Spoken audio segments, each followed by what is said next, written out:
As you would expect, there were a number of suggestions for improvements made within each of the objectives. This particular video is just highlighting our overall recommendations about next steps, and each of the different objective videos will also highlight what was recommended within each of those sections. So this is an overall. Essentially, there was three key sort of strategic directions that we were recommending. First was about ensuring that there was equitable access to services.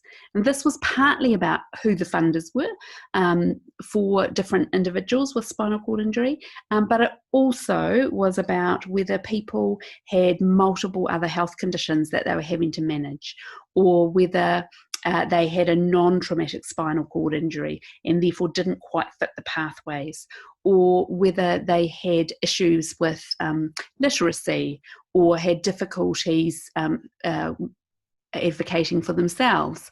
All of these things we felt could be worked on to ensure that there was equity of access and therefore equity of outcome for a wider range of people with spinal cord injury. As part of this, we thought it was really important to include a wide range of people in the design of services, so that services were reflective of the diverse needs of the population that they were designed for. So we called that participatory service design.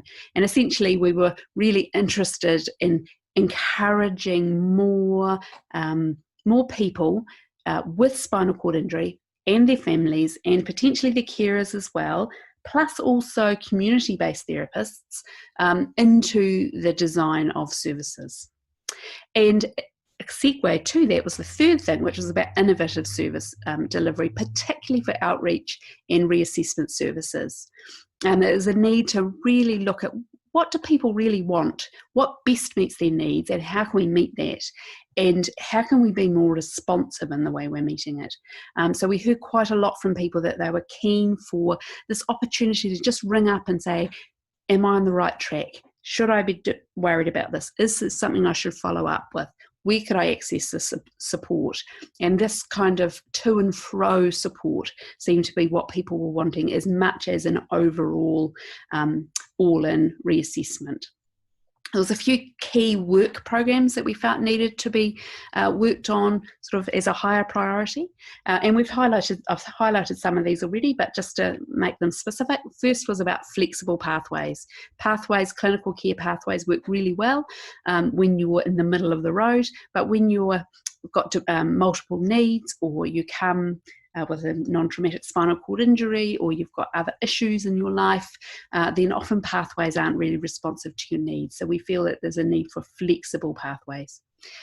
Pain management is an ongoing issue and needs to be addressed. Housing modification processes, they're quite slow for many people, particularly around temporary accommodation, and then the process for the housing modifications are often quite complicated and convoluted, and so some increased transparency so people can see where things are up to, where the roadblocks might be, and how they can help advocate for those roadblocks to be worked through. In terms of younger people with spinal cord injury, working out and implementing processes to help them transition to adult services is something that we would think needs to be worked on.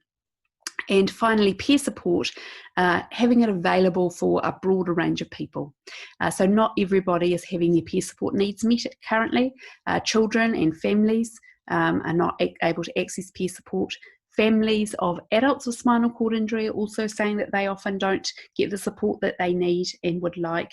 And thirdly, people with incomplete injuries, and particularly people who are walking with a spinal cord injuries, often reported that they would like more access to peer support. So those are some of the areas that we were recommending more generally.